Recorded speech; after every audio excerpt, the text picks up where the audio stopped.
नमस्कार। दिन भर की हाइलाइट्स जानने के लिए सुनते रहिए सुजस आवाज राजस्थान। मेधा से आप सुन रहे हैं सुजस पॉडकास्ट में प्रदेश की खास खबरें। एक नजर आज की सुर्खियों पर। मुख्यमंत्री भजनलाल शर्मा के कुशल नेतृत्व में प्रदेश में निवेश को मिल रहा बढ़ावा। निवेश अनुकूल नई नीतियों और योजनाओं का किया शुभारंभ। मुख्यमंत्री ने प्रदेश सरकार की पहली वर्षगांठ के अवसर पर होने वाले कार्यक्रमों की समीक्षा। राज्य सरकार की उपलब्धियों का व्यापक प्रचार प्रसार सुनिश्चित करने के दिए निर्देश। मुख्यमंत्री ने लिया छठा संकल्प। राइजिंग राजस्थान समिट में प्रदेश के दिव्यांग बच्चों की कला और हुनर का प्रदर्शन कर उनको मिलेगा उचित सम्मान। और अब खबरें विस्तार से। मुख्यमंत्री भजनलाल शर्मा के दूरदर्शी और कुशल नेतृत्व में राज्य सरकार rising Rajasthan global investment summit की मेजबानी करने को तैयार है। इसी कड़ी में मुख्यमंत्री भजनलाल शर्मा ने आज मुख्यमंत्री कार्यालय स्थित कन्वेंशन हॉल में विभिन्न क्षेत्रों से जुड़े उद्योगपति और स्टेक होल्डर्स की उपस्थिति में निवेश अनुकूल नई नीतियों और योजना का शुभारंभ किया। कार्यक्रम में मुख्यमंत्री ने कहा कि राज्य में निवेश अनुकूल वातावरण तैयार करने और प्रदेश की अर्थव्यवस्था को दोगुना करने के लक्ष्य की प्राप्ति के लिए राज्य सरकार लगातार प्रयासरत है। आपको बता दें कि प्रदेश के सर्वांगीण विकास को गति प्रदान करने के लिए राजस्थान एमएसएमई नीति 2024, राजस्थान निर्यात संवर्धन नीति, राजस्थान एक जिला एक उत्पाद नीति 2024, एकीकृत क्लस्टर विकास योजना, राजस्थान एवीजीसी एंड एक्सआर नीति 2024, राजस्थान पर्यटन इकाई नीति 2024, राजस्थान एकीकृत स्वच्छ ऊर्जा नीति, राजस्थान खनिज नीति और राजस्थान एम सैंड नीति 2024 का हाल ही हुई राज्य मंत्रिमंडल की बैठक में अनुमोदन किया गया था। प्रदेश की आर्थिक प्रगति, रोजगार सृजन और सामाजिक समृद्धि सुनिश्चित करने के लिए तैयार की गई ये नीतियाँ rising Rajasthan global investment summit में आने वाले निवेश के परिपक्व होने का मजबूत आधार बनेंगी। आज खुशी का मौका है कि हम राइजिंग राजस्थान समिट की से पहले अनेक नीतियों का प्रस्तुत कर रहे हैं। ये नीति राजस्थान को देश का अग्रणी राज्य बनाने की दिशा में महत्वपूर्ण कदम है। ये नीतियां राज्य में निवेश को आकर्षित करने, उद्योग को बढ़ावा देने और रोजगार के अवसर प्रदान करने में अहम भूमिका निभाने वाली है।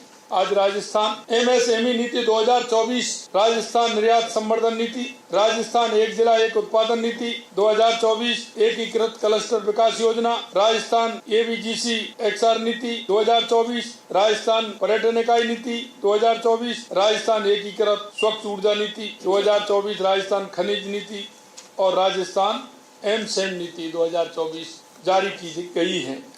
मैं आपसे इतना कहना चाहता हूं क्योंकि हमने जनता के बीच में जो बजट में इन नीतियों का वायदा किया था और इसे पूरा हम उस वायदे को भी कर रहे हैं, साथ ही ढेरों अन्य नीतियों पर तेजी से काम भी कर रहे हैं। उन्हें भी जल्दी हम पूरा कर जारी कर देंगे और ये हमारी नीति दर्शाती है कि सिर्फ हम कहने के लिए नहीं बल्कि हम करने में विश्वास करते हैं।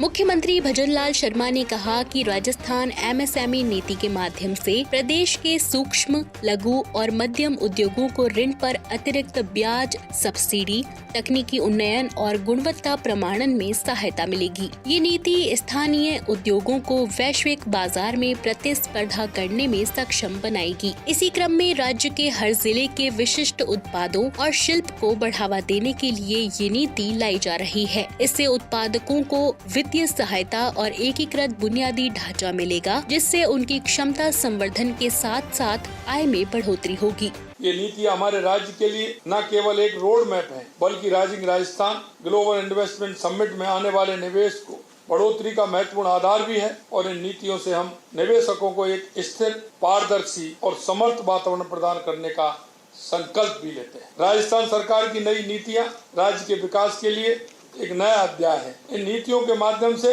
हम राजस्थान को विकसित और समृद्ध राज्य बनाएंगे। मुख्यमंत्री भजनलाल शर्मा ने आज मुख्यमंत्री कार्यालय में प्रदेश सरकार की प्रथम वर्षगांठ के अवसर पर आयोजित होने वाले कार्यक्रमों की समीक्षा बैठक ली। इस अवसर पर उपस्थित अधिकारियों को कार्यक्रमों की समुचित तैयारी, समयबद्ध क्रियान्वयन, जन भागीदारी सुनिश्चित करने और राज्य सरकार की उपलब्धियों का व्यापक प्रचार प्रसार सुनिश्चित करने के लिए उचित दिशा निर्देश दिए।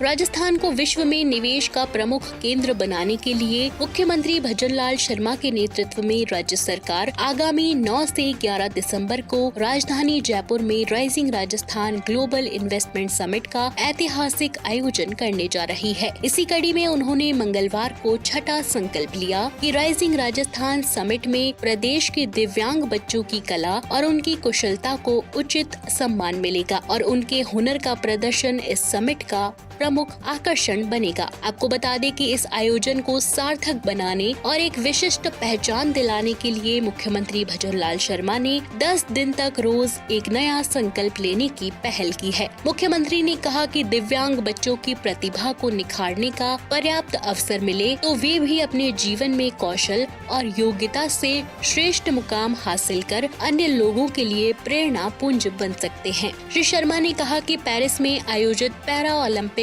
खेलों में राजस्थान की अवनी लेखरा, मोना अग्रवाल, सुंदर गुर्जर जैसे युवाओं ने पदक जीतकर राज्य और देश का गौरव बढ़ाया है। उन्होंने कहा कि राज्य सरकार दिव्यांग जन को तरक्की और आगे बढ़ाने के समान अवसर उपलब्ध कराकर उनके कल्याण के लिए सतत प्रयत्नशील है। मुख्यमंत्री भजनलाल शर्मा ने भारतीय नौसेना दिवस के अवसर पर भारतीय नौसेना के वीर जवानों, अधिकारियों और उनके परिजनों को हार्दिक बधाई और शुभकामनाएं दी हैं। मुख्यमंत्री ने कहा कि देश की विशाल समुद्री सीमाओं की सुरक्षा में आपकी अविचल दृढ़ता, निरंतर सतर्कता और अटूट समर्पण अत्यंत सराहनीय और प्रेरणादायक है।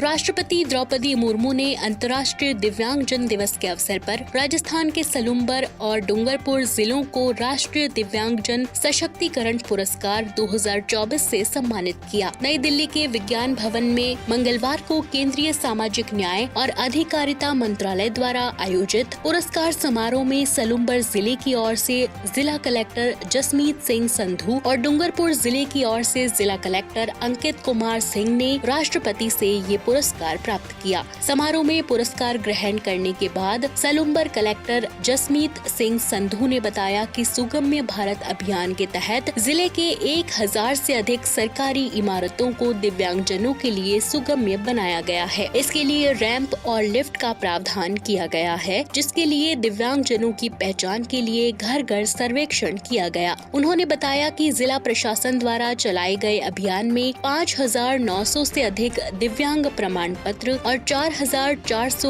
UDID कार्ड जारी कर गैर सरकारी संगठनों और विभिन्न विभागों के साथ इनके सहयोग से दिव्यांग समुदाय के लिए बेहतर सुगमता और जागरूकता सुनिश्चित की गई है। इसी क्रम में डूंगरपुर जिला कलेक्टर अंकित कुमार सिंह ने बताया कि जिला प्रशासन ने नो वन लेफ्ट बिहाइंड अभियान के तहत 8692 दिव्यांगजनों को पेंशन, 5100 UDID कार्ड और 2017 स्वयं सहायता समूहों के माध्यम से 1057 दिव्यांग जनों को सहायता प्रदान की। उन्होंने बताया कि मनरेगा के तहत 2023-24 में 7232 दिव्यांगजनों ने 2.5 लाख कार्य दिवस सृजित किए और 4 करोड़ 60 लाख रुपए की मजदूरी अर्जित की। पशुपालन, गोपालन और डेयरी मंत्री जोराराम कुमावत ने शासन सचिवालय में बजट घोषणा की क्रियान्विति की समीक्षा बैठक ली। इस दौरान श्री कुमावत ने पशुपालन, गोपालन और डेयरी विभाग की बजट घोषणा की क्रियान्विति की समीक्षा की और आगामी बजट घोषणा पत्र में शामिल किए जाने वाले बिंदुओं पर विस्तार से चर्चा की। बैठक में श्री कुमावत ने कहा कि मुख्यमंत्री के नेतृत्व में राज्य सरकार के 1 वर्ष के कार्यकाल के दौरान सभी विभागों द्वारा किए गए महत्वपूर्ण कार्यों का प्रचार प्रसार किया जाना चाहिए ताकि लाभार्थियों तक समय पर सही सूचना पहुंच सके।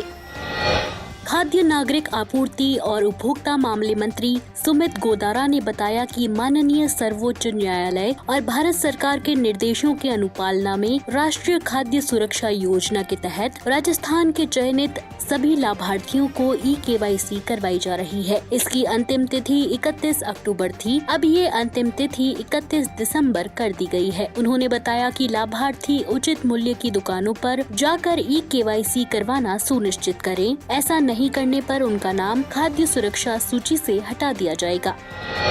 तो आज के सुजस पॉडकास्ट में इतना ही। मेधा को दीजिए इजाजत, कल फिर होगी आपसे मुलाकात। तब तक के लिए नमस्कार।